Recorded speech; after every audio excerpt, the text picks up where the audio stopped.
All right, welcome back to D3 Glory Days. Now joined by a 2:12 marathoner from St. Scholastica, just ran at Boston Marathon, Lars Dewall. Lars, welcome to D3 Glory Days. Hey, thanks, Stu. Thanks for having me. Hyped to be on.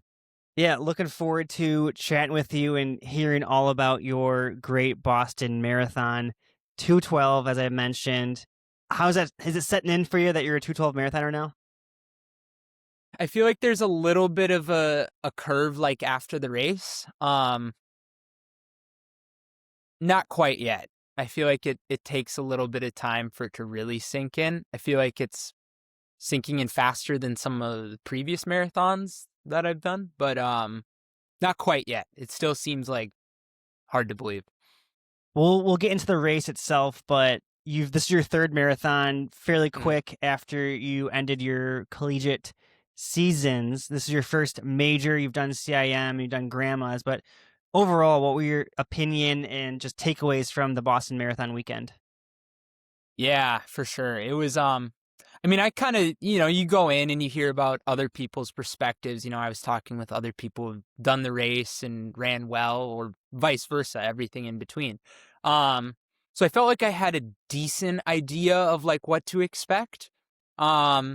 But I don't think anything can really prepare you for like that moment, like when you're in it. And yeah, it was the hype factor. Like, I definitely expected that and it was there, but just like everything else, like being around like all these like amazing athletes, which I've been around, amazing athletes my whole career. But it's another thing when you're lining up with, arguably the best in the world, like multiple, world champs. And yeah, it's a very special feeling and a little bit overwhelming, but I felt like I was well prepared for it. But yeah, really cool experience.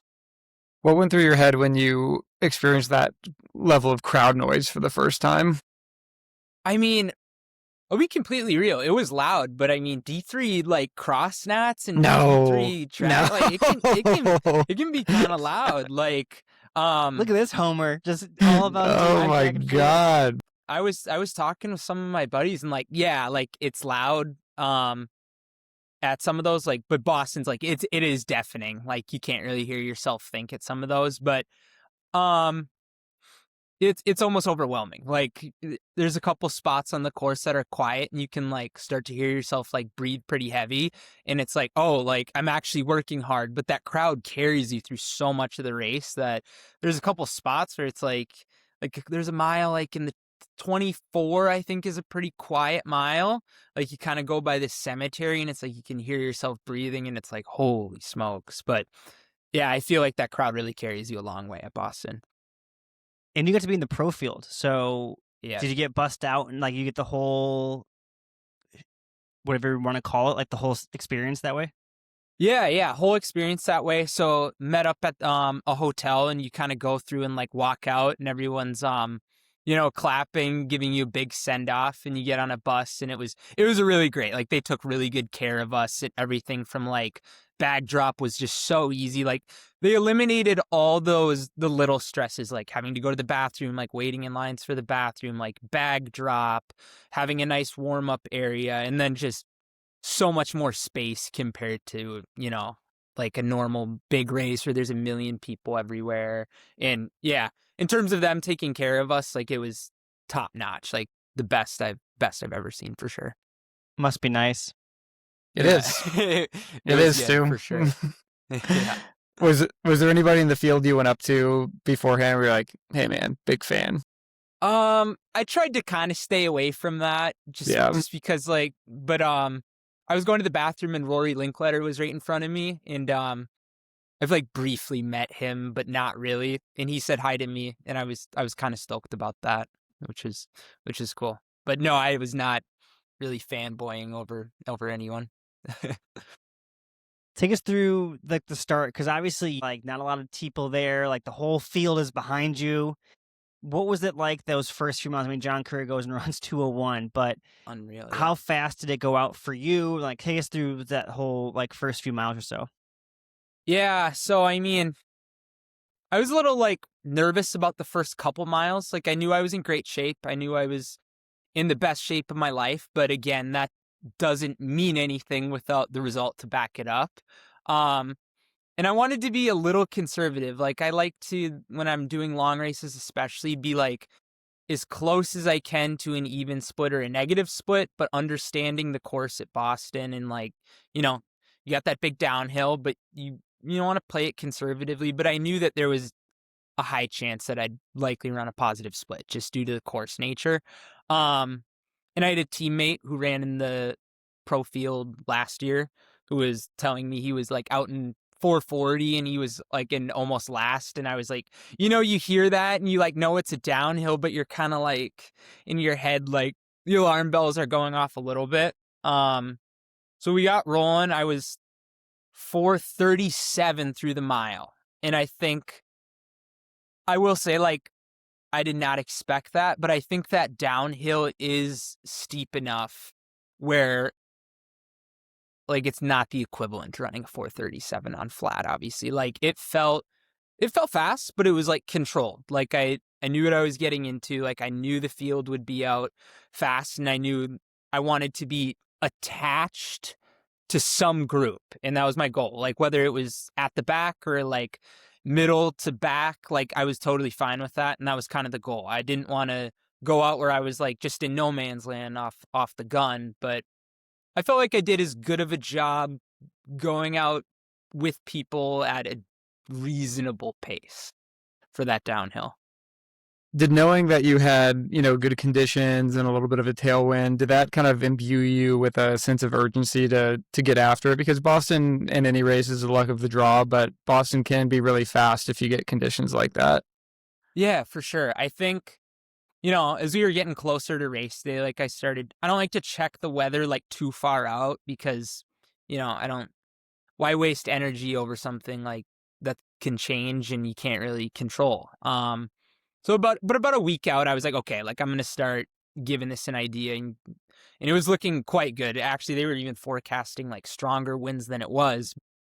Obviously when you're a day out and you're getting those perfect temperatures and in a little bit of a tailwind, it's like, okay, like you're preparing to be out and put yourself in a good position to run a PB, which, like you said, Boston is volatile with conditions.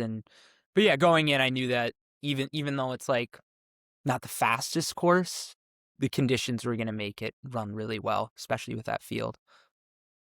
How long did you have a group with you for? Like, how many miles were you alone at all? I mean, there was people like around me all the time. I was never what I would say in like no man's land where I was running like totally solo. There was some miles through like 20 to 26, that last 10K where I was like kind of alone, but there was still people within range. It's not like I couldn't see anyone or like anything like that. But I feel like the first, like, honestly, up until like 20 or 21 coming up Heartbreak, I was in the group and I was with Ben Olson, so a Minnesota guy. And that was really fun to run with him. We're friends, but we don't see each other a lot. So it was fun to just be like, oh, here we are in a marathon and we're racing. It was cool. Would you come through halfway? I had this split on like when I came through and saw the clock, it was 104.55. I've seen everything from like 104.45 to like 105.10. So 104.55 was actually a PR for half too. So that I had a feeling that might happen and I was prepared for it mentally. Yeah, that was my next question, because that can be kind of a shock to the system to come through where you've come a long way already, but you also realize that, the last 13 miles of the marathon are essentially 20 miles, but it sounds like you were able to kind of stay composed with the harder parts of the course still coming. Yeah, I had a good feeling at 5K and 10K coming through those splits. I was like, even the 10 mile, I was like, all right, it's going to be about 105 and that's okay. It is what it is. And I felt good, and you got to just kind of trust it at some point, Was this your first time with bottles on the course? Yes, it was my first time having bottle service. Yeah. And I ran at when I ran at CIM, they had it so the corrals Like I wasn't in the elite corral, but they moved you up. Like there was like a seated group. So like we started with the elite corral, but we didn't have bottle service essentially. But I had some teammates who were really excellent about sharing and passing bottles around on course. And so I was feeding at CIM, but that was my first time at Boston having like actually custom bottles. Yeah. I just think it's crazy. I mean, seeing some of the other folks in the field with you, like Joe Klecker took in 2 liters of water. Charles Hicks had like 240 grams or whatever. Crazy. 120 per hour. Like what's your carb take? Are you a high carb guy? Are you a low carb guy?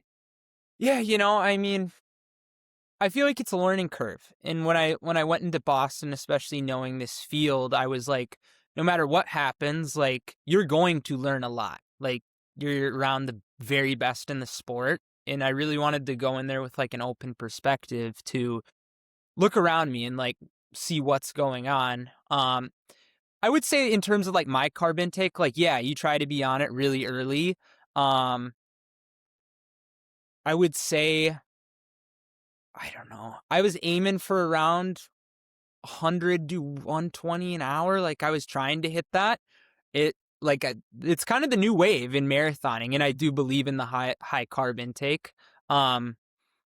It's tough. I feel like you have to train it in training, and like by the time I hit 20, like my stomach was quite rocky from it's a lot of liquid, and I was trying to do a split between liquid carbohydrate and just your gel carbohydrate. And I felt like I was good about getting it in, but I think I need more practice with stomaching that many carbs. And early on in my career, I think that's something we have a lot of time to work on. But yeah, definitely looking at how dialed in like some of these like pros are, like running 205 and under with the exact precision of their carbohydrate mix and when it's coming in. And it's quite a science outside of just, the training itself.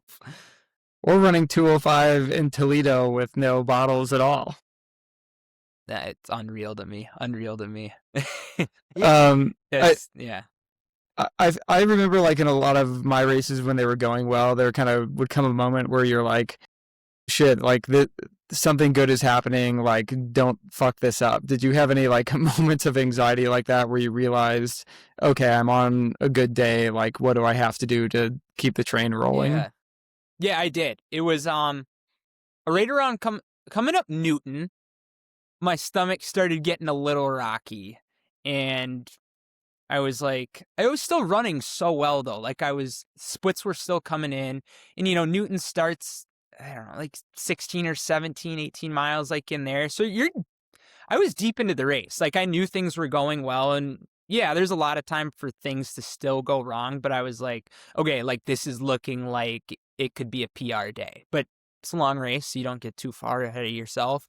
And then at Heartbreak at 21, I started getting scared because I was like, it was just, I could feel it starting to rise back up. And I was like, okay, like I wanted to make sure that I held that in, because I feel like if you lose that in a marathon at like 20 or 21 miles, like it's hard to replace it. So I opted out of my feeds from 19 to the finish. And wow. Yeah, I was able to finish and do well, and I'm really happy with the result, but I think there's still time on the table. Like when I look at this race, like I got done and I'm like still super stoked and a great result, but I think it's always good to reflect back and be like, okay, like there's still things I can do better for next time. So yeah, I think it's just training the gut over and over to be able to stomach that many carbs, and it's a process, just like training is. And yeah.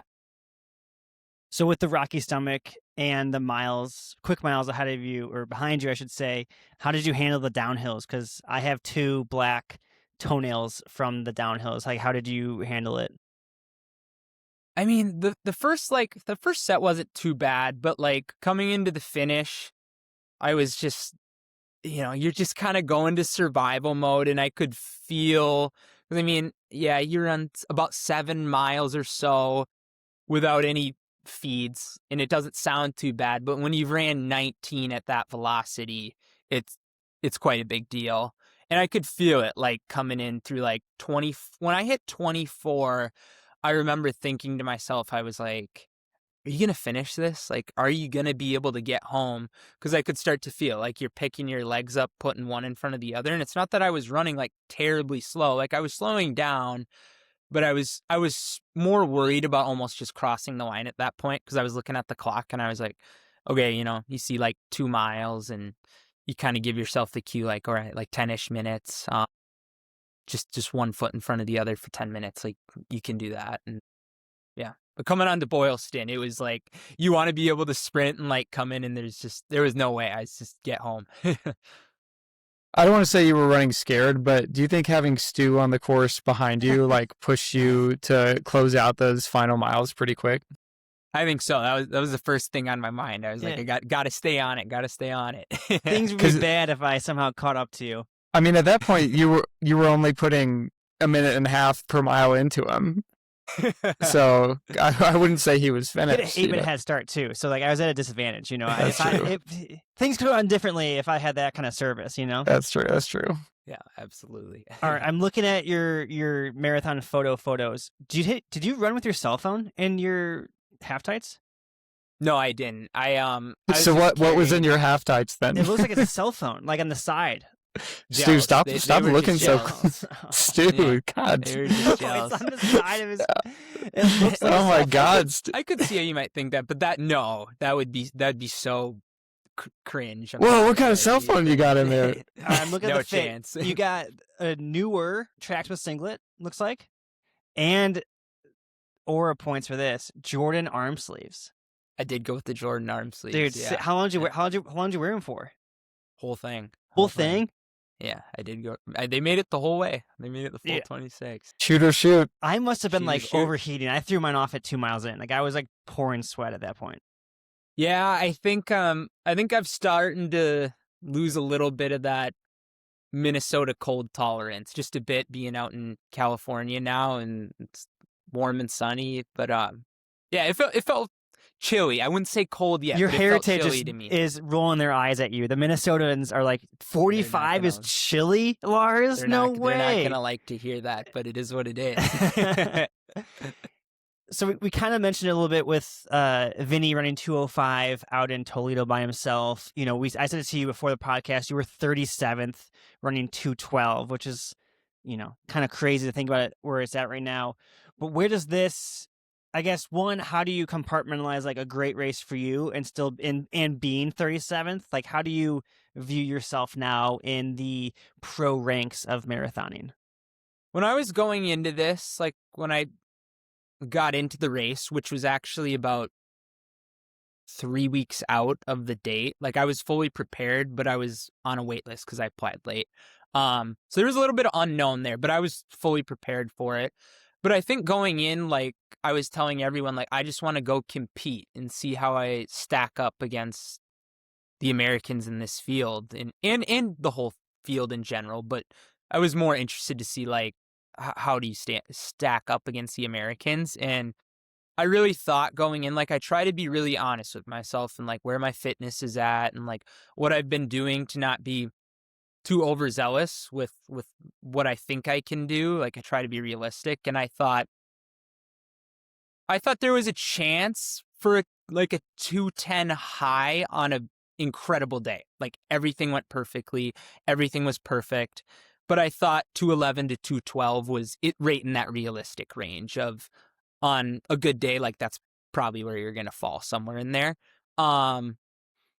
And I know how fast that marathon running is starting to trend, just in general. I kind of thought that a top 50 to 40 result, even into the 30s, I thought somewhere in between 30 and 50 would be a really good day. And honestly, that was where I expected it, 211 or 212 to fall. It was about what I thought, honestly, like where I was at and how things are trending. That's about where I thought I would fall. Where's 212 on the all-time D3 list? It's got to be pretty far up there, right? Yeah, I think the only list I had, I gotta go back and Luke Maher has it. It's got to be like top 5. I'm assuming so. I was talking about this with my coach. We were trying to figure it out, but we couldn't find it. I know Mo ran 3 seconds faster at CIM, I believe, 2 or 3 seconds faster. And I don't know beyond that. Did Johnny Crane run? Did he go 2:11? Did he go 2:11? Did he qualify? I'm going to say it's top 5. I'm going Yeah. to say it's top 5. It's We can go with that. Yeah. You, Bill Rogers, and Oh, then- Bill. I forgot about Bill. yeah, you, Bill Rogers, John. Here's my off the cuff that I'm probably forgetting. It's you, Bill Rogers, Johnny Crane, Mo, and then maybe you, Lars, and there might be 1 or 2 guys between Johnny and Mo. Sure. Yeah. I'm not totally. Yeah. I'm not Well, sure. we're gonna have to get a trying list. like, find. Yeah. We're gonna There have to needs get a be list. out. Oh, Because, like, I mean, you just ran 2:12.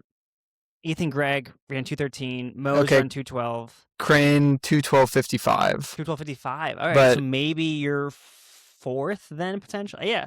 But caveat is Boston doesn't show up on these lists because it's not record eligible. But it's D3 record eligible, though. I know, or but I'm else. just saying Yeah, on I know, on I know, his yeah. like all athletics profile. Yeah.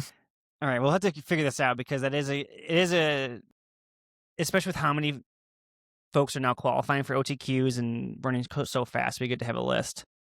Yeah. We're Absolutely. we're gonna give you top 5. Congratulations. Hey, thank you. Yeah. Appreciate it. So timeline for the folks listening. So you did your last track season at St. Scholastica in 2025. Then you go and run Grandma's like what, 3-4 weeks later? Yeah, it was 3 weeks after. I was actually training for 1500, believe it or not. I was gonna say, like, it wasn't your last track race ever a 1500, and you want to go run a marathon in 222? It was a 1500. We had plans to put together a nice 10K that outdoor season, and it just, for whatever reason, like it just wasn't a great season in terms of 5K, 10Ks. Like I just couldn't really get it to click. So we were like, all right, let's just keep dipping down, and we were like, let's try some 15s. And I was able to run what was good for me for 1500s. I was actually happy with those, but that was the opposite of like how I envisioned that season going, was like PRing at 1500, which made for like a fun sort of like quick little build going into Grandma's. Like I wasn't stressed out or anything. I was like, let's just see like what we can do on like, I mean, I was still in good shape, but you know how it is, like coming off 1500 to a marathon is Dude, a quick build for you was like, what was that, 3 weeks, like one long run? It's like, all right, I guess I'll go do a marathon now. yeah, I think I did a couple 20-mile runs. Man. But yeah, cranked out a quick like 100-mile week and just let it rip. So you go from 222 in June to then running 214 at CIM. Crazy jump there. You kind of alluded to 100-mile weeks, but how did your training change to, make an 8-minute jump like that? Yeah, I feel like that's the biggest shift. So June happens, I run at Grandma's 222, which not very good conditions It in was that. very and I also- humid, right? Very humid, and I also ran solo pretty much the whole race. I had a guy with me like the first 5K, but we were running just in the normal like start, and he actually broke away. I think, I can't remember what he ran, 220, 219, 218, something like that. But it was like a solo humid effort, so I was pretty stoked with that. I was like, okay, this is probably my event. And then I ran at the Park Point 5 miler and set the course record there about maybe a month later. So that was a really good day. I ran 24 for 5 miles in Duluth in the summer, and it's like the oldest race in Minnesota, and Steve Hogue had the record. So that was a really fun way. And then 2 days later, I moved out to San Diego. I'm a teacher out here, and I knew some of the guys on Lane Zero Athletics out here. And they seem like good dudes. And I just wanted to try something new. Like I wanted to put myself in a new situation. Not that I don't like and love Minnesota, but I don't know. I wanted to be somewhere warm where I could really be outside and enjoying the sun and just switch things up, just try something new. So getting out here, and I just think the guys that I've met out here and kind of like showing up, and it's a different level of commitment and seriousness. And it was kind of like, okay, like I'm not on a collegiate team anymore. Like I'm working in the real world. Like you either like I wanted to take it really seriously. Like I was like, this is for me now. Like it felt like it was for me. Like I was like, if I'm going to do this, like I want to be all in on it and like chase the OTQ and do everything in my power to make sure that when I get to my next marathon that I can give this a shot. So going into CIM, like CIM was all about the OTQ. But I just felt like the biggest factor just had to be the mileage that I was putting in. Cause I remember like long runs in college, like 15-ish, 15, 16 miles. And a lot of the time it was tough because those miles, I mean, it's Duluth. Like you're running in a foot of snow some days and things like that. Like it's not really nice outside until like June where you can like really get after it. So I think just having like a really good environment to train in, tons of guys who are super talented and really good, and just the increase in mileage. Like I quickly found that I could run 100 miles like every week and be absolutely fine. And I think just doing that and accumulating for, I would say from probably August to CIM, which was early December, I was sitting 100 to 115 that whole time. Like Wow. aside from like the taper and all of that, and then even moving beyond that into Boston even more. But yeah, I just think the increase in mileage, change of scenery, yeah, I think those are the big things. And having people around you who have ran like 213, 214, it's like it makes you want to chase that. Like it makes you want to be good. And it's also like you got to show up and put in the work with those guys if you want that to become a reality. What do you teach? Social studies, and a couple sections of religious studies as well. In high school? Middle school. So, Yep. I mean, I've known a couple teachers who have also run at a high level. Your schedule must be kind of insane. Yeah, it's a lot for sure. It's I definitely don't have a lot of free time. However, I do enjoy it. I feel like I don't like getting up early. That's my thing. Is I'm not a morning person. Obviously, you're doubling running that kind of mileage, and it's like, yeah, you're up at 5:30, like going to put in runs, and that part I don't like. I don't like the really early morning runs and like all of that. But when I'm at school, I think it's really good because it takes my mind off of running for a while. Not completely, but you're doing something else.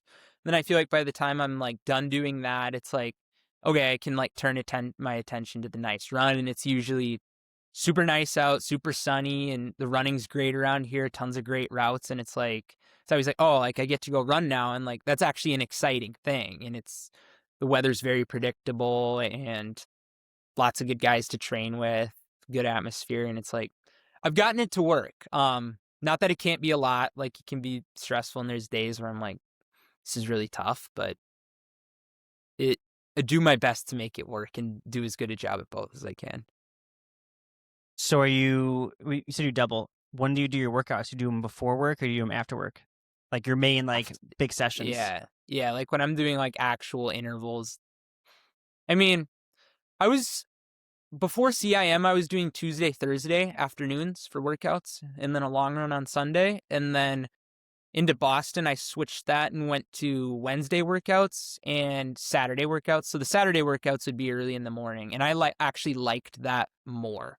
But I don't know. It takes a while for me to wake my body up and be like clicking really efficiently. I feel like race day is different, but for like a workout, it's tough.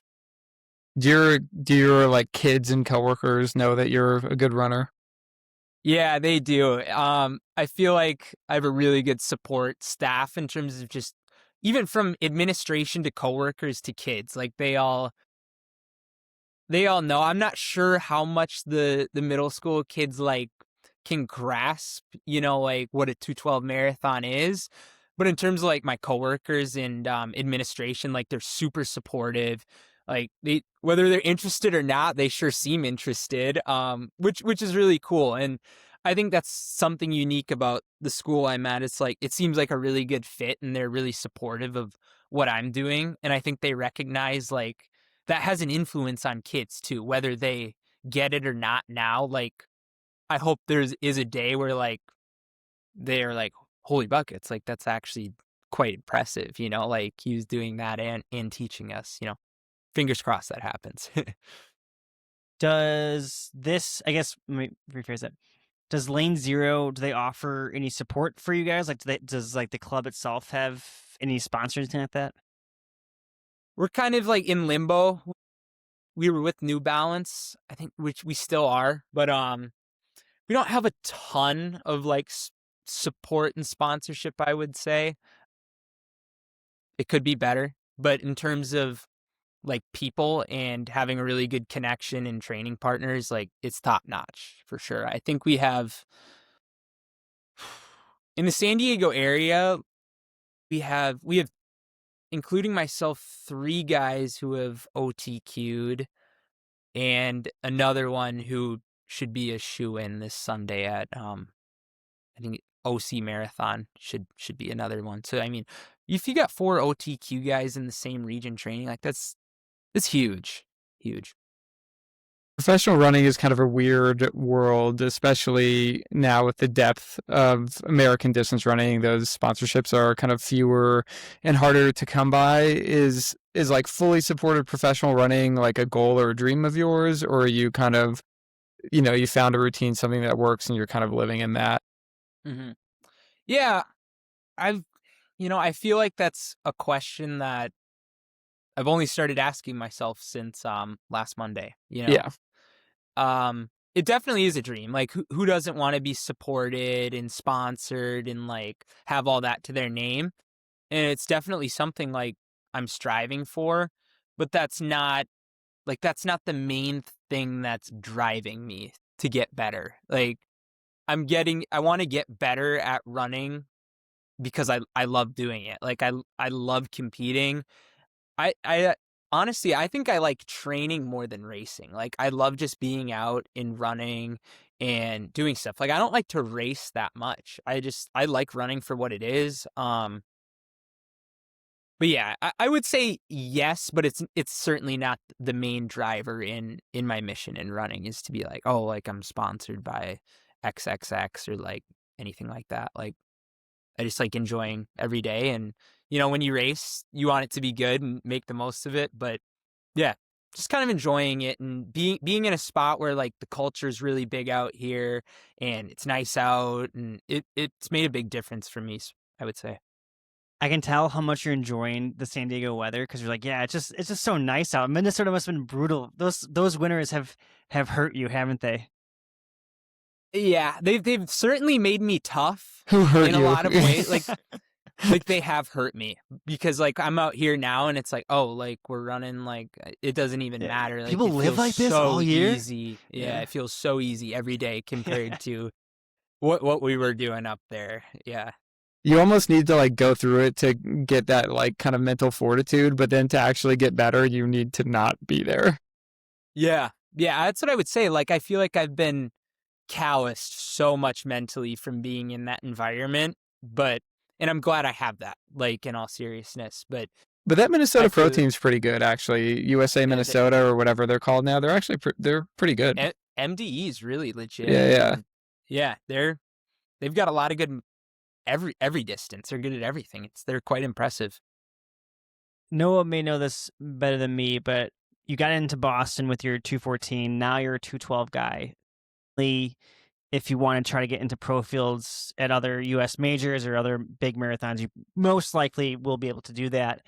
Have you figured out what is next? I mean, you have your OTQ solidified. You have 2 years until that, but what comes next?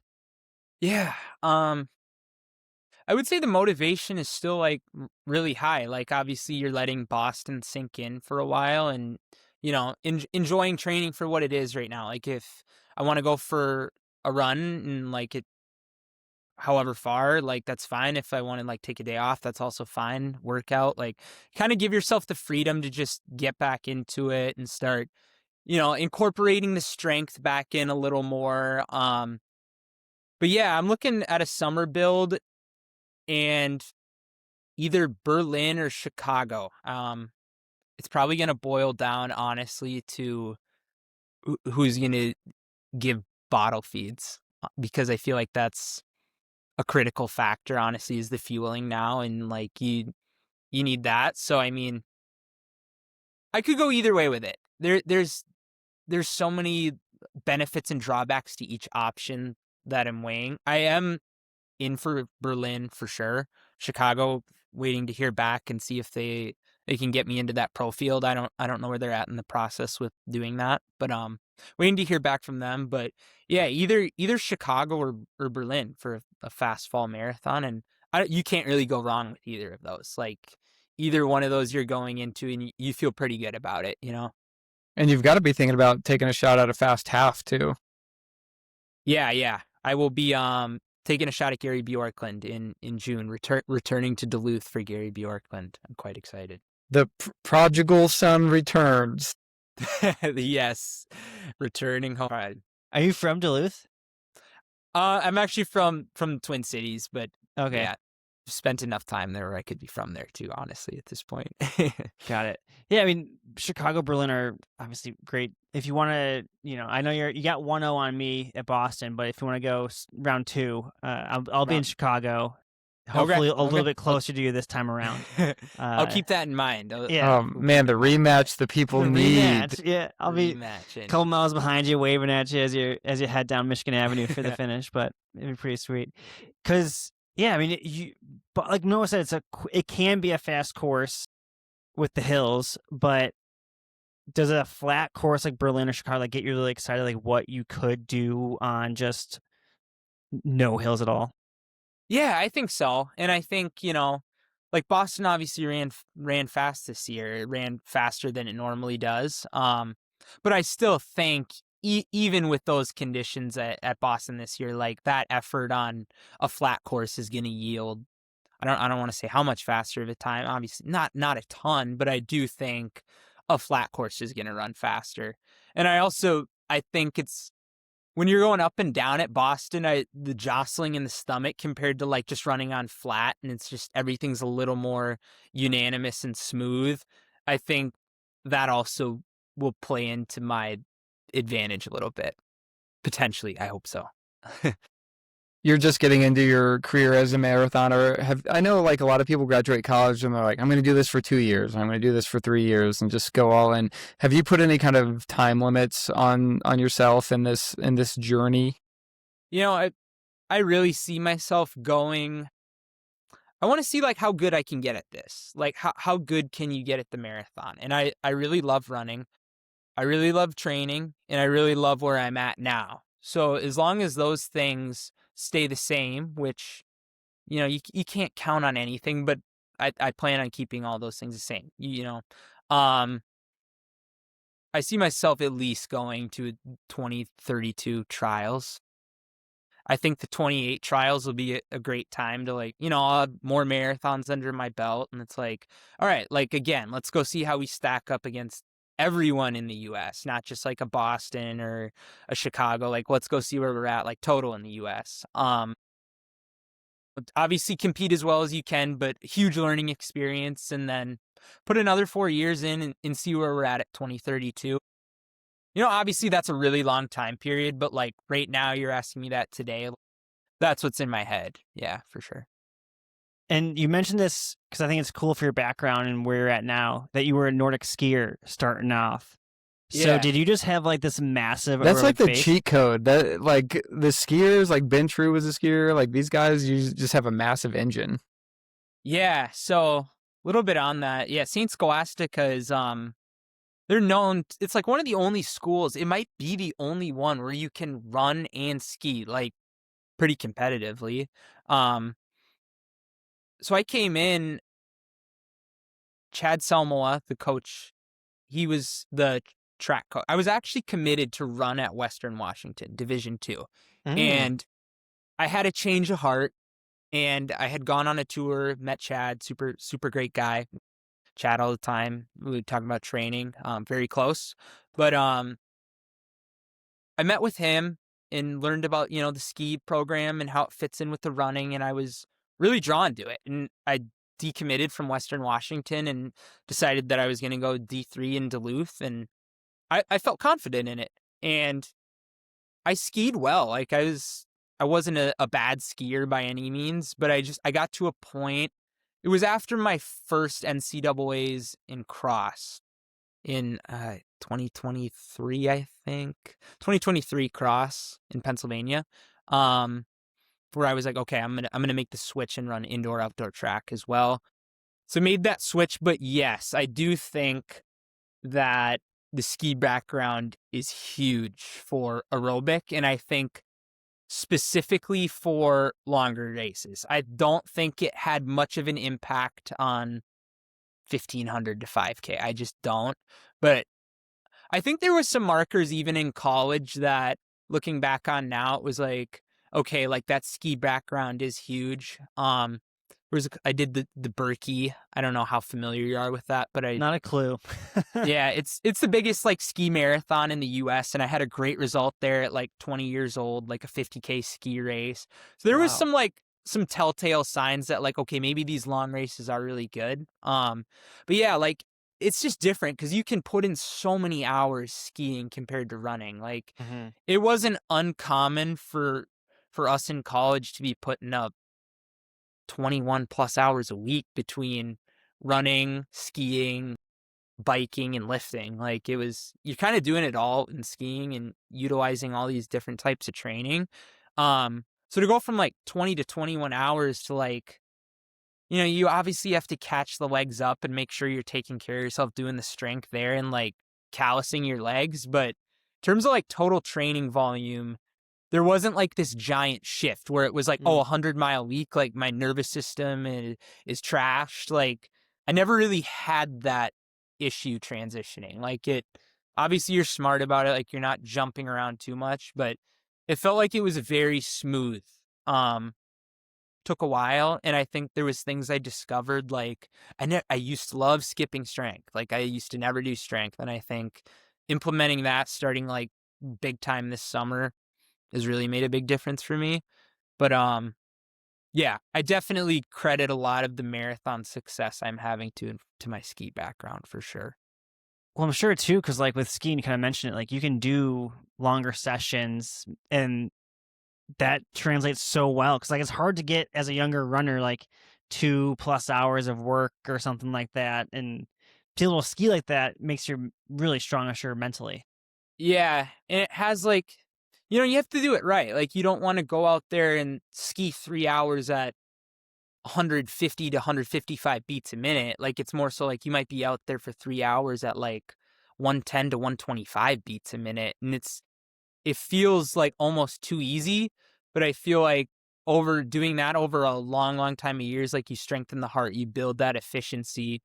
And I was just talking to my college coach about this the other day. I was like, I feel like we're getting major like compound investments, if you will, off all those years of training that it just takes a while. Like we saw it in college, but we didn't really see the full picture, I feel like. And I feel like now we're like, okay, like we're seeing all of those hours of skiing and all those just big hour weeks like really start to come to fruition now. That's gonna be pretty exciting. Like feel it building up Yeah, like this. it does. And it's like, I didn't know that was going to happen either. Like, after college, if you would have told me like, yeah, you're going to run 212 at Boston in less than a year, I would have looked at you and laughed. Like, Yeah. you know, I thought I could run good at the marathon, but it was even beyond what I had kind of imagined, I would say. Is your college coach still coaching you, or is your lane zero Yeah. athletics? Yeah, no, I still work with my college coach. Towards the end of my career, Chad had me start kind of writing my own training which I thought was really unique and a good opportunity. And I also wanted to do it because we were very like bouncing ideas back and forth off of each other. Like he involved me in what we were doing, and like he knew what he was doing, but like I was learning alongside him, and like coaching might be in my future as well. So it was just a good practice to do. And like Yeah. if I was off, he'd correct me. And I think two minds are work really well together. And more so now, like I'm to a point where I know what's gonna work now. Like I'm seeing the results, like I'm getting the results. Like I don't feel like I have to like reach out all the time and be like, hey, like, is this right or wrong? But we still are bouncing ideas off each other and checking in and making sure things are, in line. But yeah, I mean, yeah, it's really cool to see. And it's cool to see how the sports have blended and you get a result like this. Yeah, Yeah. it's very unique. All right. So what's your go-to long run marathon workout, Go to marathon long run workout. or like your Honestly, favorite one that you've done? like favorite just workout, just Like a for long, like yeah, marathon maybe like you builds. do a lot of work in like into your long runs. I honestly, this might be surprising, but a lot of we will do a hard workout on Saturday into Boston. I would do hard workouts on Saturday, and I'd run long on Sunday, but it wouldn't be like I would run easy on the long run. Oh, okay. But it was still like it wasn't easy because you had just worked so hard the day Yeah. before. You know Yeah. what I mean? Like it's backwards. But like obviously like you'd have times where you're throwing in like fast stuff into your long runs. But in terms of just general like workouts for the marathon, I like threshold with short rest. Like so let's just say you're doing 10 by a mile. I'd do 10 by a mile with a minute rest, and I'd start on it a touch slower than marathon pace, but I'd finish a little bit faster than marathon pace. So just like you're kind of negative splitting like every rep down. And Yeah. I think it's really good to train the body like that. A lot of the time I'll train, not a lot of the time, but like one workout a week I'll do it on the treadmill just because I think it's really easy to control everything and have your, carbohydrate there, and like it's almost like you're, grabbing bottles as you would in Yeah. a race. And I think it's a good way to practice being really efficient in a controlled environment. And I also think you can do more work on a treadmill versus on the pavement. I almost did all my work on the treadmill before CIM, but before Boston, I started doing more workouts out with the guys outside and doing that, which I think was beneficial. But yeah, key threshold sessions with short rest, Nice. varying Awesome. lengths. Yeah. All right, and lastly here before we let you go, this build seems like it was pretty special. It went really well. What did it teach you about yourself as a runner that you're going to take with you moving forward? I think when you get to a race like Boston and you see how big of a deal it is and how much this sport means to so many people.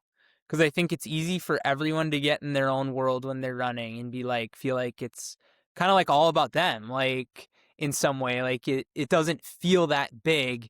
And you get to a race like Boston and, you have to qualify to get there. Like, it's not like you can just, prance your way into Boston. Like, you Yeah. have to put in a lot of work to run a time like that. It's just a reminder to just take everything slow and really appreciate those moments. And, whether it be obviously in a race like that, you try and take as much of it in as you can, but even in training to just take a second and like look at the big picture and look at like where you've come from and like where you're at now. I think that's something I want to continue to remind myself throughout my career in training and racing, is to just really enjoy what's in front of me today. Cause there's no guarantee on anything. Like you could be hurt tomorrow, anything can happen. So it's just enjoying every day for what it is. And I just wake up and push yourself to get better. I like it. Yeah. Leave it Amazing. at that. Well, Lars, thank you so much for joining us. It was great getting to know you more, and we're looking forward to seeing what you do this fall. Hey, thanks. Thanks so much for having me. This was a blast.